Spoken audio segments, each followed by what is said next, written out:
One, two, three, come on!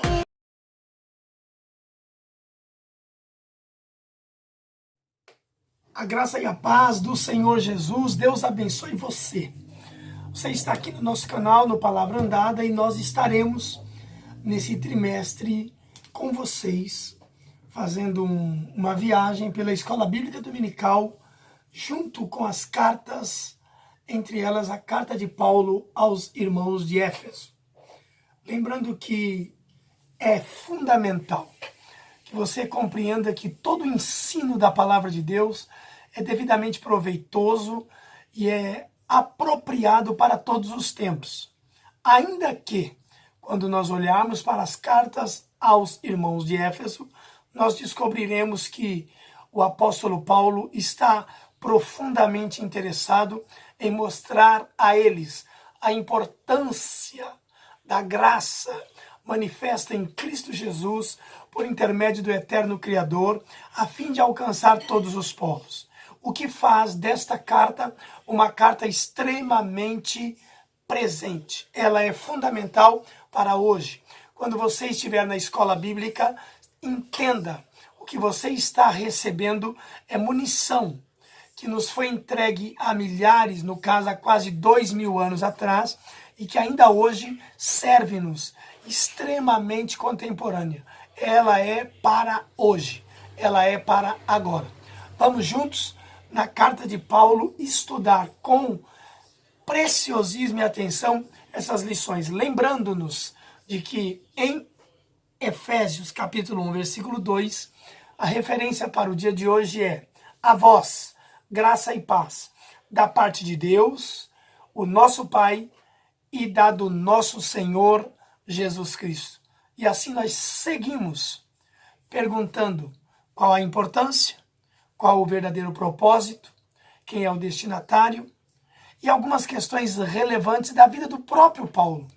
Quando você estuda a carta aos Efésios, você conhecerá muito do seu autor. Estamos juntos? Vamos lá.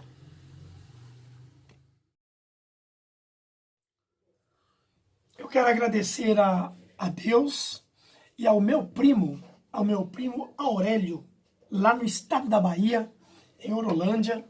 Ele, de uma maneira maravilhosa, está somando com a gente nesse projeto. Deus abençoe você, Aurélio, e toda a minha família lá na Bahia, e todos os que estão esparramados aí por todo o nosso maravilhoso e querido Brasil. Pois bem, queridos, a primeira coisa que nós temos a tratar: autoria e data, ok? Então a primeira coisa de bom é que, conforme o costume da época, o autor inicia a carta declarando a sua identidade. E no caso, é Paulo, apóstolo de Jesus Cristo. Nas 13 cartas de sua autoria, o apóstolo se identifica como Paulo, nunca como Saulo. Preste atenção. Provavelmente, por considerar o nome mais apropriado para evangelizar o mundo gentílico. Outro detalhe relevante é a reivindicação de sua autoria apostólica com a ressalva: pela vontade de Deus, isto é, não é escolhido por homens. Se você quiser, você pode ler inclusive Gálatas capítulo de número 1 e versículo de número 1. E lembre-se aqui comigo, por favor. Essa informação ela é importante porque ela vai nos mostrar algumas formas de nos apresentarmos às pessoas.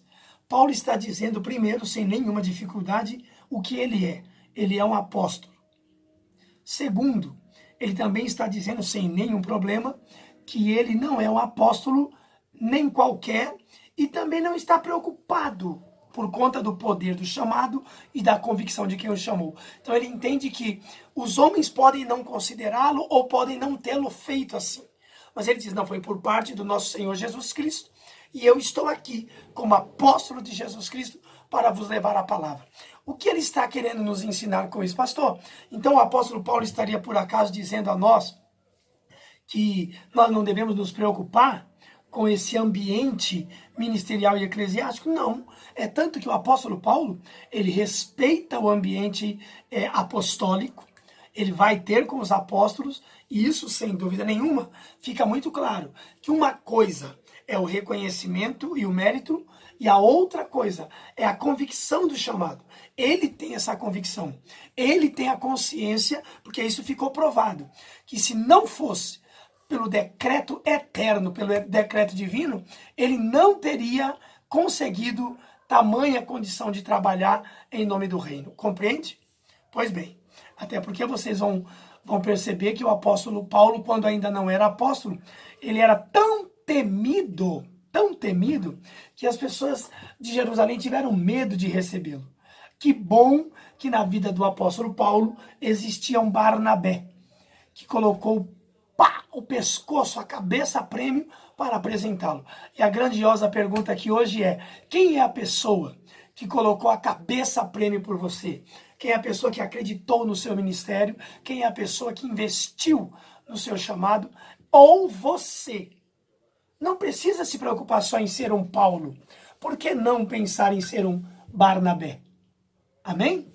Mas nesse caso, na carta aos Efésios, é Paulo, apóstolo de Jesus Cristo, e como foi dito aqui, não trata-se de Saulo.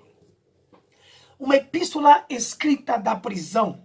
A epístola foi escrita no período em que Paulo se encontrava preso. Ele se identifica como prisioneiro de Jesus Cristo, como preso no Senhor e como embaixador em cadeias.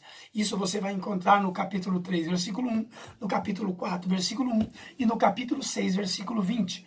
E aqui nós também aprendemos rapidamente uma boa lição, que é, glória a Deus, o que é que você quer? O homem está preso, gente. O homem está detido. E ele não tem nenhum problema, porque as verdades que norteiam a sua mente e que alegram o seu coração são maiores do que as cadeias que o envolvem. Isso é mais uma lição de Paulo para a sua vida. Você não precisa se preocupar. Eu não sei se eu vou me fazer entender, mas algumas pessoas dizem assim: poxa, eu queria tanto fazer alguma coisa, mas eu sou só diácono. Eu queria tanto fazer alguma coisa, mas eu estou lá na porta. Meu irmão, Paulo estava na prisão. Paulo estava na prisão. E mesmo assim, ele fez a sua parte. Ele cumpriu com o propósito que Deus havia lhe dado, com a missão que ele havia recebido da parte do Senhor. Pois bem, a questão da data. De acordo com Atos dos Apóstolos, Paulo esteve em prisão domiciliar por cerca de 2 anos. Isso está em Atos 28:30. Ou seja, entre os anos 60 e 62 aproximadamente. A data provável da redação da Epístola aos Efésios ocorreu por volta do ano 61 a 62. Entende? E esse é, sem dúvida nenhuma, um posicionamento histórico que vai servir para você, porque assim você poderá procurar na história e vai perceber que nesse período muitas coisas interessantes estavam acontecendo, inclusive em Jerusalém. E em detrimento de todos esses acontecimentos que se davam no mundo, o apóstolo Paulo estava detido e estava preso o corpo, mas a mente estava livre, o olhar espiritual estava aberto para as coisas eternas e ele escrevia com o propósito desejoso de transmitir o conhecimento. Eu quero lhe pedir, antes de passarmos para o segundo ponto, faça a sua parte. Não se limite. Não se limite ao leito, porque o leito não pode te impedir. Não se limite ao emprego, ele não vai te impedir. Quando você quer fazer alguma coisa, você faz. Pastor, mas eu não tenho cargo, eu não tenho reconhecimento. Pois é, mas se Deus te chamou, vai para frente. Deus abençoe, continua destinatário. Destinatários. A ideia de destinatários fica importante, porque como Paulo tem algumas epístolas escritas, e ele escreveu aos irmãos de Colossos, aos irmãos de Éfeso, aos irmãos de Roma, aos de Corinto, aos irmãos da Galácia. Essas cartas, elas vão nos dar um detalhe importante quando você pensar em destinatário. Ele trabalha questões peculiares. Por exemplo, você perceberá nesse trimestre que a cidade de Éfeso possui um envolvimento muito grande com o sobrenatural, com a busca de algo que seja diferente. Então, entender o destinatário é importante. Quando você lê a carta de Paulo e percebe quem é o destinatário, pesquise. No caso, quem é Éfeso, quem é Corinto, quem é Roma, quem é Galácia, tá certo? E quando você faz isso, você enriquece o seu conhecimento. Quanto a Éfeso, vamos lá. Fundada por volta de 1050, tornou-se um centro político, comercial e religioso da Ásia Menor, que é atual país da Turquia. Olha que legal. Com isso você fica super contemporaneizado, ok? A escola dominical tem essa boa vantagem de trazer você ou a você o conhecimento e, consequentemente, ela te dá base para que você possa fortalecer na ideia do ensino da palavra de Deus. A sua rua principal era pavimentada em mármore, com colunas trabalhadas em ambos os lados. Estou tentando ver se coloco a imagem aí para vocês. Beleza? Tinha o maior anfiteatro do mundo, com capacidade para 25 mil espectadores. Ô, gente, parece que não, né? 25 mil? O que é 25 mil? Gente, preste atenção. 25 mil espectadores naquela época era muita gente. Hoje, quando nós falamos de um ginásio de futebol ou de um estádio de futebol com 45 mil pessoas, é muita gente. Imagine quando é com quase 2.000 anos atrás, um espaço para 25 mil pessoas. Pois é, isso ficava em Éfeso. E próximo dali ficava o estádio com a pista de corrida e a arena, onde ocorriam, no caso, as lutas entre animais selvagens, como também entre homens e animais. Isso quer dizer o quê? Isso quer dizer que nós estamos falando de uma cidade que nos dias de Paulo era uma cidade extremamente ativa, ok? Como funcionava a religiosidade em Éfeso? Qual é a ideia aqui de religiosidade?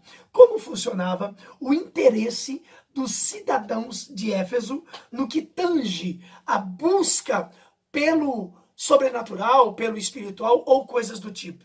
Vocês vão encontrar em alguns lugares povos que são extremamente distantes a qualquer proposta religiosa. Inclusive, Paulo vai chamá-los de bárbaros em Malta, mas em Éfeso não. Em Éfeso, a espiritualidade e a religiosidade estavam pulsando. Então, a cidade abrigava o templo de Ártemis, que era conhecida Diana, a deusa da fertilidade.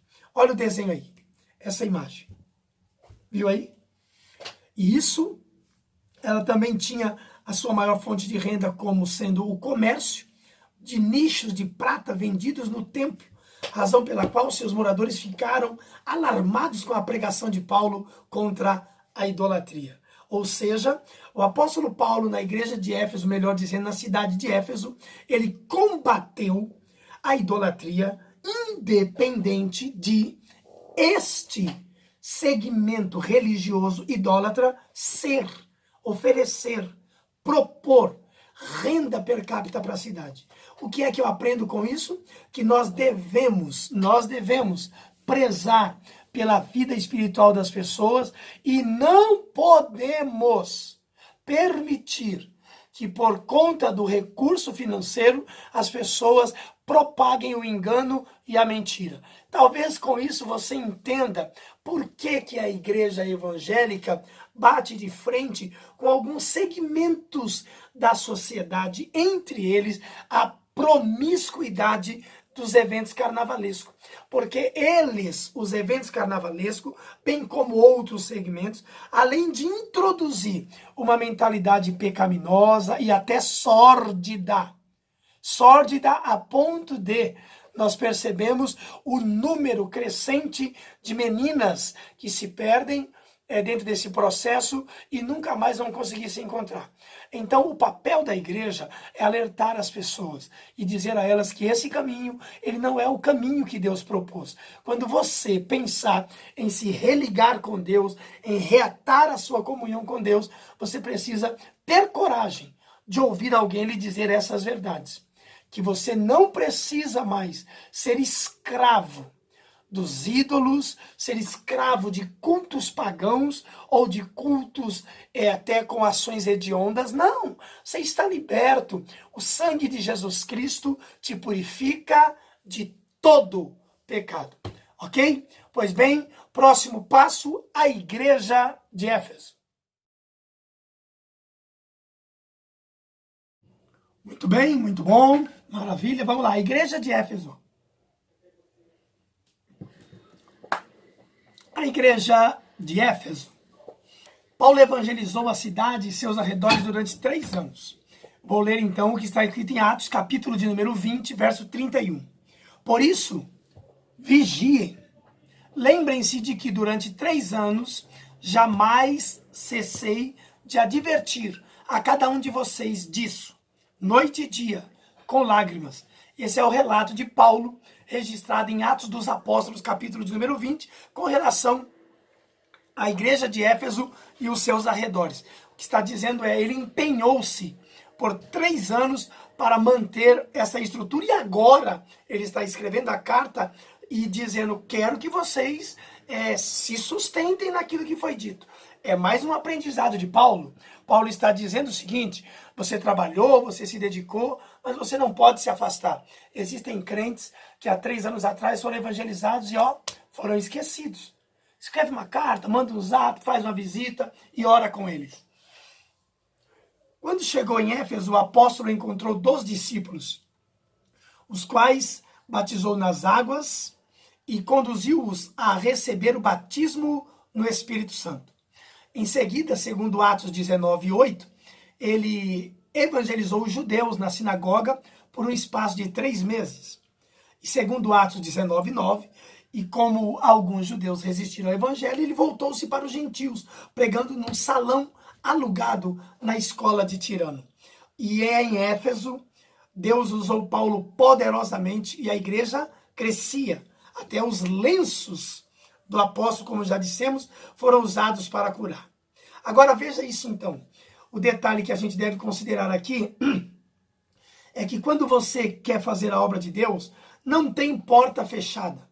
Lembra daquela fala de efeito que nós usamos porque Jesus as pronunciou? Ele disse, as portas do inferno não prevalecerão. Se as do inferno não vão prevalecer, meu irmão, o que é o sistema perto do inferno? O que é os mecanismos religiosos, clericais, perto das portas do inferno? Você tem que manter firme o seu propósito de evangelizar. Paulo disse, não posso pregar aqui não, pois eu vou ali, vou alugar uma sala lá na escola de Tirano e vou continuar dando aula e falando de Jesus para as pessoas. E mais uma coisa, se vocês judeus não querem, os gentios querem, é para lá que eu estou indo, tá bom? Não fica com mimimi porque ninguém quer te ouvir, vá fazer a obra de Deus. Quando não puderem te deixar falar no microfone, vá para as praças, mas não deixe de anunciar as verdades do Senhor. Glória a Deus. Grandes líderes da igreja passaram por Éfeso, tá bom? Vamos lá? Apolo ministrou ali e foi instruído por Priscila e Áquila. Atos 18, 24 e 28. Timóteo foi designado para pastorear na cidade de Éfeso, conforme você lê 1 Timóteo capítulo 1, versículo 3. Veja essa informação que boa. Segundo Irineu, o bispo grego do 1º século, o apóstolo João também liderou aquela igreja. O que eu estou dizendo com isso é que a igreja de Éfeso tinha a sua importância e a sua relevância. Estamos ainda na primeira de 13 aulas sobre Éfeso e vamos agora analisar a saudação epistolar. A saudação é a mais breve dentre todos os escritos de Paulo. Ele diz assim, Paulo, apóstolo de Jesus Cristo. Isso é, aqueles que foram separados e consagrados para serem a propriedade exclusiva de Deus, conforme está registrado em 1 Pedro 2,9. Tá bom? Não tem muito o que falar. Quando você tem, a glória a Deus, quando você tem à sua frente o glorioso e poderoso nome de Jesus.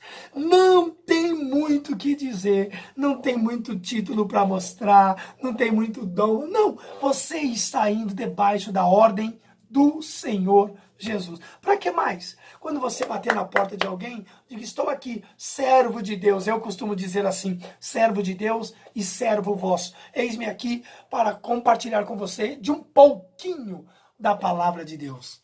Maravilha, rapaz, que coisa boa. Essa carta aos Efésios vai dar pano para manga. Paulo os cumprimenta com as palavras graça e paz. Uma expressão que lembra o favor gratuito e merecido de Deus. E essa, sem dúvida nenhuma, é a insígnia, inclusive, da doutrina que nós estamos estudando no nosso núcleo teológico. doutrina da salvação, salvos pela graça, ok? E quem é salvo pela graça, nada melhor do que fazer esse pronunciamento, graça e paz, que a graça do Senhor seja com você. Então, com isso, você está dizendo o seguinte, olha, aquilo que você não merece, mas Deus é bom e vai te dar, receba em nome de Jesus. Agora vejamos, quanto aos destinatários, a maioria dos intérpretes considera que a epístola era uma carta circular, destinada aos cristãos de maioria gentílica das muitas igrejas da Ásia, tá bom? Então, o que nós temos aqui a carta é uma carta que circula.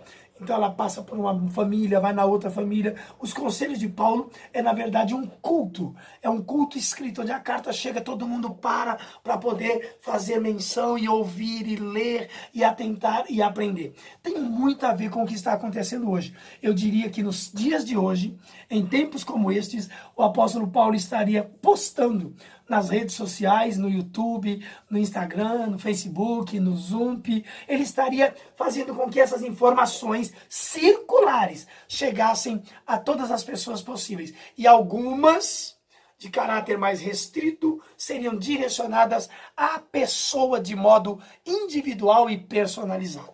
Pois bem, qual o propósito da mensagem aos Efésios? Aparentemente, a epístola não aborda nenhum problema específico, como em outras epístolas de Paulo. Se você quiser entender isso, basta você ler, por exemplo, a epístola aos Coríntios. Meu Deus, quantos problemas haviam na igreja de Coríntios. Mesmo assim, ela era rica nos dons espirituais. O que dizer, por exemplo, das crises teológicas da igreja romana? E o que dizer dos problemas escatológicos de Tessalônica?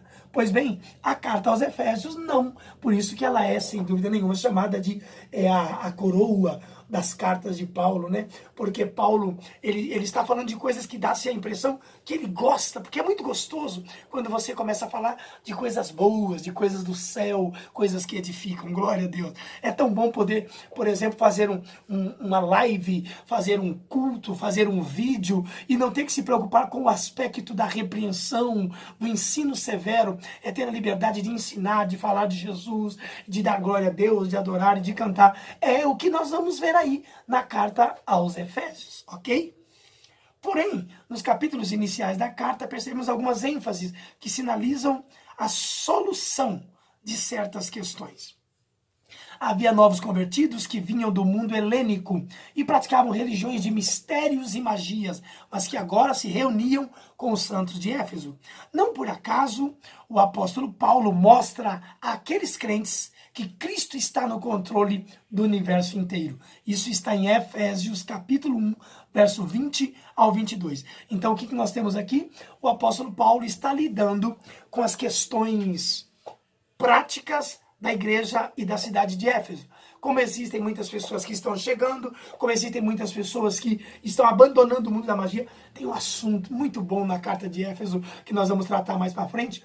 E aí então ele vem e é apropriado de conhecimento e direção do Espírito Santo. Ele fala para as pessoas dentro dessa linguagem que os leva para uma visão acima do que é terreno, porque eles entenderiam assim. E isso é mais um ensino de Paulo, mais um aprendizado de Paulo para as nossas vidas, que nós precisamos buscar os melhores meios possíveis de comunicação para alcançar e atingir os nossos objetivos. Muito bem, tem uma luz aí, gente, quando eu olho assim, ó, a luz está me deixando meio ofuscado, mas nós estamos caminhando para o final da aula de hoje, tá bom? É possível perceber outro tipo de ênfase do apóstolo. O passado daqueles cristãos eram marcados pela imoralidade e bebedeira. Mas, uma vez salvos pela graça, eles deveriam adotar um novo estilo de vida cristã. Tá bom? E aí nós vamos entender isso aqui, ó. Destaca-se ainda uma preocupação com a unidade e a paz entre os judeus e os gentios. Parece que essa questão sempre foi, sempre será relevante no ministério apostólico de Paulo. A busca pela unidade, pela singularidade de propósito entre os nossos irmãos judeus e nós os gentios. Isso é uma realidade que ainda hoje precisa acontecer. E aí não é só nessa esfera étnica, é também dentro do contexto funcional. É preciso que haja unidade entre líderes e liderados, entre pastores e ovelhas, entre o governo e o povo por quem ele governa. É preciso que se busque esse caminho de unidade. Vou ler, tá bom? Portanto, lembre-se de que anteriormente vocês eram gentios por nascimento, chamados em circuncisão pelos que se chamam circuncisão, feita no corpo por humanos ou mãos humanas. Agora veja aqui, ó. Naquela época vocês estavam sem Cristo, separados da comunidade de Israel, sendo estrangeiros quanto às alianças da promessa, sem esperança e sem Deus no mundo. Mas agora, em Cristo Jesus, vocês que antes estavam longe foram aproximados mediante o sangue de Cristo. Efésios capítulo 2, versículos 11 ao 13. Glória a Deus. Pois bem, sob essas premissas, então podemos considerar que uma das intenções do autor aos Efésios era a de atender às múltiplas necessidades da igreja numa perspectiva pastoral. Por isso, a carta é apontada por estudiosos como o tratado teológico sobre a igreja, o corpo de Cristo. Maravilha de Deus. Amém? Vamos lá, respira, bebe uma aguinha, que nós vamos caminhar para o 3.2, a mensagem. Corre lá. Muito bem, ó. Agora é assim, de máscara. Aqui a gente recebeu algumas pessoas, então você tem que usar máscara. Entendeu? Vai passar. A mensagem de Efésios gira em torno de duas temáticas, ok? Repita isso aí comigo, por favor. Jesus Cristo, a cabeça. A igreja, o corpo. Jesus Cristo, a cabeça. A igreja, o corpo. Jesus Cristo, a cabeça. A igreja, o corpo. Tá bom? Não se esqueça disso. Quando você olhar para a carta aos Efésios, pense nesse cuidado de Paulo em mostrar que Jesus era o cabeça e a igreja era o corpo. Assim, podemos classificar os desdobramentos desse assunto nos seguintes eixos temáticos. A consumação do plano eterno de Deus na pessoa de Jesus Cristo. Ok? Entenda assim. A consumação do plano eterno. Então, Deus tem um plano. E esse plano precisa atingir o ápice da realização. E esse ápice acontece em Cristo. Agora que o plano foi consumado em Cristo, ele agora está sendo efetivado, propagado pela igreja. Diga graças a Deus. Pois bem, segundo, a atuação do Espírito Santo como penhor da experiência da salvação. Eu vou repetir.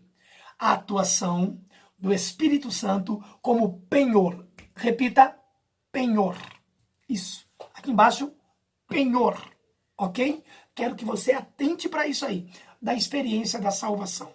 Eu entendo que muitos de vocês compreendem o que é o penhor, mas eu preciso lhe dizer que existe a questão que envolve o penhor e o que envolve a penhora são coisas diferentes. Aqui, na ideia de Paulo de falar de penhor, ele está dizendo o seguinte, que o Espírito Santo, ele é a garantia, glória a Deus, a garantia da nossa salvação. Agora veja aqui, por conta desta informação que Paulo está trazendo, nós como ministros do Evangelho nos preocupamos em que as pessoas tenham ciência do quão importante é, do quão sério é estar cheios do Espírito Santo. Ele, o Espírito Santo, atuando na sua vida, é a clareza, é a evidência, é a certeza de que aquele que foi, voltará para nos levar. Quando você sente a presença do Espírito Santo, não precisa se preocupar em explicar. O importante é que está identificado dentro de você. O céu é real, Jesus existe, porque o Espírito Santo está fazendo uma obra gloriosa aqui, dentro de mim. Para tudo e dá um glória a Deus. Muito bom. Assim podemos classificar os desdobramentos desses assuntos nos seguintes eixos. Primeiro, a reconciliação dos povos por intermédio da cruz de Cristo.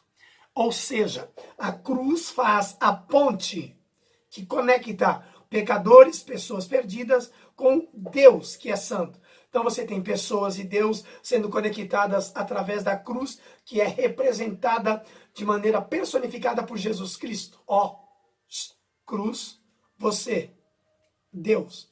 Você é perdido, sem a cruz, um buraco que nos separa. Com a cruz, uma passagem que te garante chegar até Ele. Amém? A outra questão é a revelação do mistério da vontade de Deus por obra do Espírito Santo. Efésios 3:5. Entende? A revelação do mistério, ou seja, já não é mais mistério. Está revelado. Há um plano, há uma obra, e eu tenho que dizer isso para você. E vou dizer bem alto para Satanás saber que você já sabe que a igreja é parte desse mistério. Por isso que nós somos perseguidos, por isso que nós somos enfrentados, por isso que nós somos, em algumas ocasiões, tratados com uma série de pontos como desdém, relaxo, tratados como loucos, porque o mistério está revelado através da igreja todos os dias. Diga graças a Deus e não se preocupe mais por conta de tantos enfrentamentos que a igreja tem enfrentado. Assim, podemos classificar o desdobramento desses assuntos nos seguintes modos. Continuando, um novo estilo de vida baseado na unidade, na comunhão com o Espírito, na frutificação, na adoração e na intercessão no Espírito. Ok? Se você quiser, você pode ler o capítulo 4, o capítulo 5 e o capítulo 6. Nos versículos 30 e nos versículos 3 do capítulo 4, você vai encontrar isso. E no capítulo 5, versículo 9 e 18, está anotado para você também o capítulo 6 e o versículo 18 da carta aos Efésios. Ainda temos mais. Temos os novos relacionamentos conjugais e a luta contra o diabo, ok? O que é isso tudo? É a ideia de que a nossa história, ela vai tomando um sentido, ela vai tomando uma forma em todo o contexto. E aí então a vida que nós começamos a viver, o nosso adversário não aguenta, não gosta e por isso ele vem para cima de você. Portanto, a epístola contém uma combinação de doutrina, fé e prática da vida cristã. Doutrina, fé e prática da vida cristã. A ideia é exatamente que a carta aos Efésios funde teoria e prática. Funde. Quando você estudar essa carta, como faremos ao longo desse trimestre, você perceberá de tudo quanto Deus fez e do que se espera que a igreja faça, ok? É que a gente consiga viver essa prática gloriosa.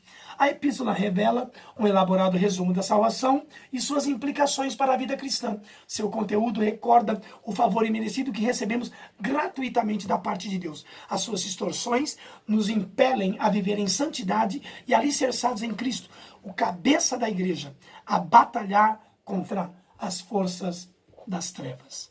Amém? Deus abençoe vocês e não se esqueçam, nós estaremos aqui mais uma vez sábado que vem e esse nosso canal estará abrindo um espaço específico para tratar dos assuntos da escola bíblica, da lição, que geralmente se dá aos domingos nas igrejas e por conta desse processo de pandemia, nós estamos em casa levando até a você, já que você não pode ir à igreja. E ainda vou lhe pedir mais um favor.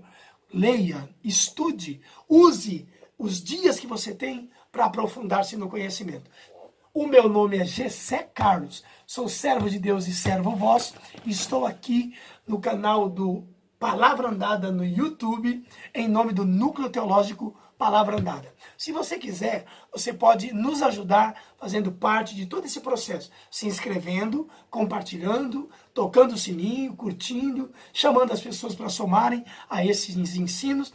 E se você quiser um ensino personalizado, nós temos o nosso Núcleo Teológico Palavra Andada, tá bom? no núcleo teológico. Existem alunos estudando em sala e online. Tem um custo, mas é um custo simbólico. E esse custo vai nos ajudar a dar continuidade à obra de Deus. E você é convidado a fazer parte desse projeto.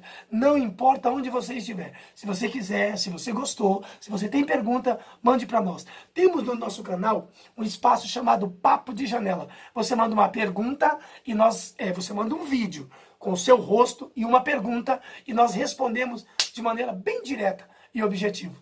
Um abraço, fiquem todos na paz do Senhor. Palavra andada. Tamo junto e misturado para a glória de Deus.